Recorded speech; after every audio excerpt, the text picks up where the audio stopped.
আজকের এই সুন্দর আয়োজনের আমার অত্যন্ত প্রিয় এক সময়ের আমার কিশোরবেলার বন্ধু বাংলাদেশ জামাত ইসলামী দাগনভূঞা উপজেলা শাখার সুযোগ্য আমির জনাব গাজী সালেউদ্দিন আজকের অনুষ্ঠানের মধ্যমণি আমাদের দাগনভূঞারই কৃতি সন্তান বাংলাদেশ ইসলামী ছাত্র শিবিরের সাবেক কেন্দ্রীয় সভাপতি এবং জামাত ইসলামীর কেন্দ্রীয় মজলিসের শুরা সদস্য ডাক্তার ফখরুদ্দিন মানিক, উপস্থিত আমাদের আরেকজন অভিভাবক তুল্য মুরব্বী।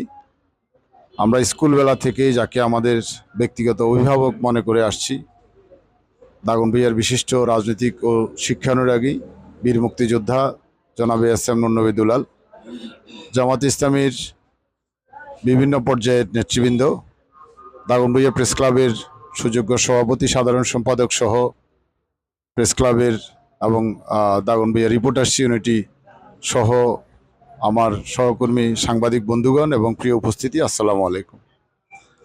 আসলে আমাদের সালাউদ্দিন ভাই শুরুতে যেটা বলেছেন এটা হয়তো বক্তৃতার অনুষ্ঠান না, একটু চা চক্রের আমন্ত্রণ জানিয়েছেন সাংবাদিকদেরকে।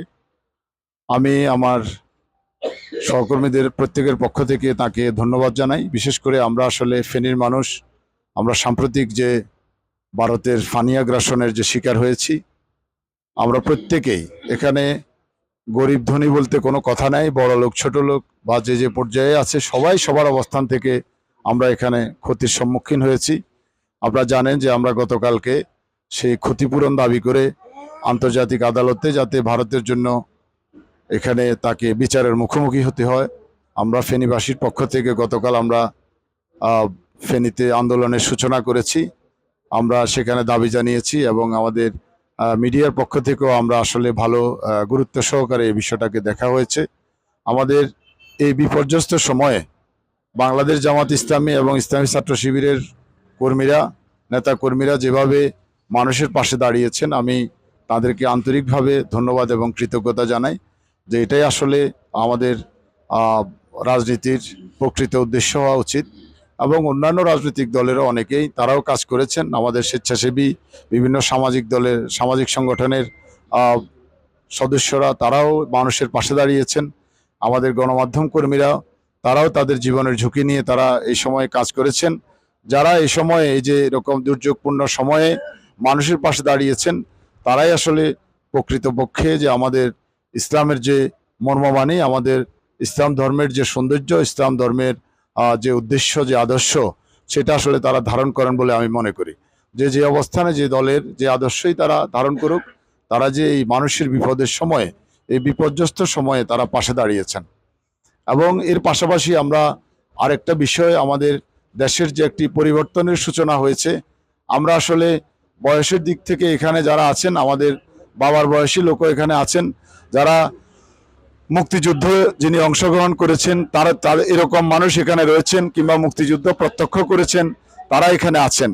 কিন্তু আমরা মুক্তিযুদ্ধ পরবর্তী প্রজন্ম আমরা যারা রয়েছি, তারা আমরা বিশেষ করে 90-এর গণ অভ্যুত্থান আমরা দেখেছি, যে এরশাদ সরকারের যে পতন, এরপরে আমরা প্রত্যক্ষ করেছি যে 96-তে বেগম খালেদা জিয়া যেভাবে পদত্যাগ করেছেন, তখনকার সেই আমরা প্রেক্ষাপট দেখেছি। আমরা 2001 সালের পরিবর্তন আমরা দেখেছি, 2008 সালের পরিবর্তন আমরা দেখেছি। কিন্তু এবারের মতো যে পরিবর্তন যেটা হয়েছে, যে 90-এ গণ অভ্যুত্থানে এরশাদ সরকার পদত্যাগ করার পরও তাকে দেশ ছেড়ে পালাতে হয়নি, এবং এদেশে কোনো সাংবাদিক বুদ্ধিজীবী তারা পালিয়ে গেছেন এ ধরনের কোনো নজির নেই। কিন্তু এবং সেই দলটার এমন কোনো রাজনৈতিক ভিত্তিও ছিল না। আর যে দল বাংলাদেশের মুক্তিযুদ্ধে নেতৃত্ব দিয়েছেন, বাংলাদেশের মুক্তিযুদ্ধ সংগঠন করার ক্ষেত্রে যাদের ভূমিকা ছিল, আজকে সে দলের প্রত্যেক নেতাকর্মী একযোগে তারা পালিয়ে গেছেন দেশ ছেড়ে, প্রধানমন্ত্রী সহ। এবং শুধু তাই নয়, যে আমাদের জাতীয় মসজিদের ক্ষতি পর্যন্ত পালাতে বাধ্য হয়েছেন। এবং দেশের যে সাংবাদিক বুদ্ধিজীবীরা তারা যেভাবে পালিয়ে গেছেন, এটা আসলে আমাদের দেশের জন্য একটি নজিরবিহীন ঘটনা। এটা শুধুমাত্র আমাদের দেশের জন্য নয়, এটা আমরা মনে করি যে বিশ্ব রাজনীতির জন্য এটি একটি নতুন মাত্রা যুক্ত করেছে এই বাংলাদেশের এবারের প্রেক্ষাপট। এবং আমাদের যারা এখানে গণমাধ্যম কর্মীরা, যেহেতু অধিকাংশ এখানে আছেন দাগনভূঞা যারা কর্মরত, আমি মনে করছি যে একজন গণমাধ্যম কর্মী হিসাবে আমরা শুধু এখানে আনন্দ উল্লাসের যে বিষয় সেটার পাশাপাশি আমাদের এখানে ভাবনারও বিষয় রয়েছে যে আসলে কি কারণে যে দেশের প্রত্যেকটা মিডিয়া হাউজের যারা কর্ণধার ছিলেন তাদেরকে রাতের অন্ধকারেই তাদেরকে পালাতে হলো, এবং যারা এত একদিন আগেও যারা এরকম আনন্দ উচ্ছ্বাস করেছেন, যারা ধমক দিয়ে কথা বলেছেন, তারা তারা টকশোতে যা মুখে এসেছে তা বলেছেন, তাদেরকে কেন পরদিন আর তাদেরকে দেখা যাচ্ছে না এরপর থেকে? এই যে বিষয়টা, এটা আমাদের প্রত্যেক মিডিয়া কর্মী আমরা মনে করছি যে এই যে বিষয়টা, যে আমার যা ইচ্ছা তা করার যে প্রবণতা আমাদের মধ্যে, আমরা মনে করছি যে এটাই হচ্ছে আমাদের স্বাধীনতা। আমরা এটা মোটেই ঠিক নয় যে যা ইচ্ছা তার মানেই তা করতে পারা, এটাই স্বাধীনতা নয়। আমাদেরকে অবশ্যই, আমি সাংবাদিকতা করি, আমি একজন গণমাধ্যম কর্মী, এ কারণে আমি যা ইচ্ছা তা লিখে দেব, যা ইচ্ছা তা করে ফেলবো, যা ইচ্ছা তা করার এই যে বিষয়টা, এই যে মানুষকে খাটো করে দেখার যে বিষয়টা, যে দম্ভ এবং অহংকার যে বিষয়টা, এটার শিক্ষাটা আমাদেরকে এবার এই প্রেক্ষাপট থেকে আমাদেরকে নিতে হবে।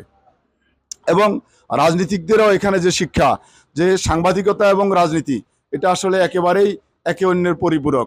আমরা যেরকম রাজনীতি আমাদের গণমাধ্যমের প্রধান খোরাক, যে আপনি রাজনৈতিক নিউজ যদি আপনি না প্রকাশ করেন, প্রচার করেন, তাহলে অবশ্যই আপনার গণমাধ্যমের এমন কোনো গুরুত্ব থাকে না। ঠিক একইভাবে রাজনৈতিক কর্মী যারা রয়েছেন, রাজনৈতিক নেতা যারা রয়েছেন, রাজনৈতিক দল যাদের আছে, তারাও যদি মিডিয়া যদি তাদেরকে প্রত্যাখ্যান করে, তাহলে সেখানে তাদেরও আসলে আর কাজ করার সুযোগ বা উৎসাহ তারা হারান।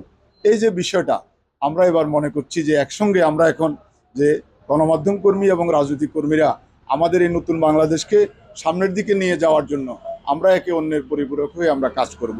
আপনারা দেখেছেন যে আমাদের এবার তথ্য উপদেষ্টা মহোদয় একটা কথা বলেছেন যে সাংবাদিকদেরকে কোনো কথা লুকানোর কোনো বিষয় নেই, সাংবাদিকদের কাজ হচ্ছে সত্য প্রকাশ করা, তা আপনারা নির্ভয়ে আপনারা সব লিখে দিবেন, আপনারা এখানে কোনো চাটুকারিতার কোনো প্রয়োজন নেই। প্রধান উপদেষ্টাও দায়িত্ব গ্রহণের সঙ্গে সঙ্গে তিনি বলেছেন যে কেউ অতি উৎসাহ দেখিয়ে আমার ছবি প্রকাশ করে আমাকে অভিনন্দন জানানোর দরকার নেই। এই যে জায়গাগুলো, আমি মনে করছি যে এই জায়গাগুলো আমাদের কাজ করার ক্ষেত্রটাকে আরো প্রসারিত করে দিচ্ছে। এখানে যারা আমাদের রাজনৈতিক নেতৃবৃন্দ রয়েছেন, আমি তো শুরুতেই বলেছি যে এখানে আমাদের অভিভাবক তুল্য মুরব্বীও এখানে রয়েছেন, আমরা তাদের পাশাপাশি থেকেই আমরা কাজ করছি। ওনারা যেরকম সমাজের জন্য কাজ করছেন, দেশের জন্য কাজ করছেন, আমরাও সমাজ এবং দেশের জন্য কাজ করছি। বরং গণমাধ্যম কর্মীদের এখানে যে বিষয় রয়েছে, এরা আসলে না খেয়ে না দেয় এবং তাদের কোনো আর্থিক নিরাপত্তা বলতে কিছু নেই। তাদের এরকম পরিস্থিতিতেই বেশিরভাগ গণমাধ্যম কর্মীদের আর্থিক কোনো নিরাপত্তা নেই, তারা সেরকম জায়গা থেকে তারা কিন্তু কাজ করছে। এই যে বিষয়টা, তাহলে আমি মনে করছি যে রাজনীতিকদের সাথে গণমাধ্যম কর্মীদের দূরত্ব কেন হবে?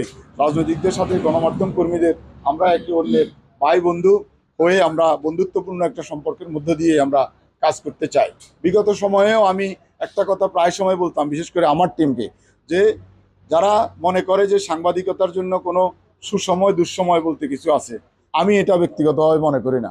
আমি মনে করছি যে সাংবাদিকদের জন্য সব সময় সমান, আমি এই কথা প্রায় বলে থাকি। এবং এটা আমি দেখেছি যে এবারের পরে প্রেক্ষাপট পরিবর্তনের পরেও আমি এটা দেখেছি, যখনই দু একটা আপনি সত্য প্রকাশ করেছেন, আমি দেখেছি যারা এই পরিবর্তিত প্রেক্ষাপটে নিজেদেরকে বিজয়ী মনে করছে, এদেরও কারো কারো এটা গায়ে লেগেছে। কারণ আপনি যখন এই রকম পরিবর্তনের পরে নিজে মনে করবেন এটাকে আপনার নিজের ধান্দাবাজির জন্য, নিজের স্বার্থ হাসিলের জন্য, আপনি এটাকে পুঁজি করে আপনি লুটপাট করবেন, চাঁদাবাজি করবেন, তাহলে আমরা কি গণমাধ্যম কর্মীরা বসে থাকবো এখানে? আমরাও অতীত সময় যেভাবে আমরা প্রতিবাদ করেছি, এখনও আমাদের কাজ হচ্ছে প্রতিবাদ করা, তাদেরকে দেখাই দেওয়া, তাদের দৃষ্টি আকর্ষণ করা নেতৃবৃন্দকে। আমরা আশা করব যে এখানে যারা দাগন ভূঁইয়ার গণমাধ্যম কর্মীরা রয়েছেন, দাগন ভূঁইয়া সাংবাদিকতার ক্ষেত্রে অনেক উর্বর। আমাদের ফেনীতেও আমরা সবসময় আমরা বলে থাকি যে আমাদের ফেনীতেও যারা কাজ করছেন, এদের অনেকেই আমরা এই দাগন ভূঁইয়া থেকে কাজ শুরু করেছি, আমাদের হাতে খড়ি এখানে। এবং শুধু তাই নয়, জাতীয় পর্যায়েও আমাদের দাগন ভূঁইয়ার কৃতি সন্তানদের সুনাম রয়েছে, তাদের এক গৌরবজনক ভূমিকা রয়েছে, যে দাগন ভূঁইয়ার কৃতি সন্তানরা জাতীয় পর্যায়েও তারা ভূমিকা রেখেছেন। আমরা এই জন্য বলতে চাই যে আপনারা সাংবাদিকতার ক্ষেত্রে আপনারা চেষ্টা করবেন। বর্তমানের এই পরিস্থিতিতে আপনারা, এখন কোনো রাজনৈতিক সরকার এখন ক্ষমতায় নেই, সুতরাং অতীত সময়ে আপনারা যে বিষয়গুলো লিখতে পারেননি, আপনারা এখন ইনডেপথ স্টোরি আপনারা করতে পারেন, অনুসন্ধানী প্রতিবেদন আপনারা করতে পারেন, কোন খাতে কতটা দুর্নীতি হয়েছে, কোথায় কি অনিয়ম হয়েছে, কোথায় কি সমস্যা রয়েছে, কোথায় কি সম্ভাবনা রয়েছে। এখন যারা নেতৃবৃন্দ আছে, অবশ্যই আপনারা তাদের, যারা সরকারে রয়েছেন, তাদের দৃষ্টি আকর্ষণের এটা হচ্ছে একটা উত্তম সময়, এবং এই সময়টাকে আপনারা কাজে লাগানোর জন্য আপনারা চেষ্টা করবেন। আজকের আয়োজন করার জন্য আমি দাগন ভূঁইয়া উপজেলা জামাত ইসলামীকে আন্তরিকভাবে ধন্যবাদ জানাই। এবং আমার যে সকল সহকর্মীরা এসেছেন অনেককে একসঙ্গে দেখার একটা সুযোগ হয়েছে। এবং বিশেষ করে বন্যা পরবর্তী এবং আমাদের একটু আগে আমাদের যে সুমন যেটা বলেছে যে দ্বিতীয় স্বাধীনতা পরবর্তী যে এই যে একটা পুনর্মিলনের যে একটা সুযোগ করে দিলেন, আপনাদের সবাইকে আন্তরিকভাবে ধন্যবাদ এবং কৃতজ্ঞতা। আসসালামু আলাইকুম। দাগনভূঞা প্রতিদিন, সত্যের পথে সব সময়।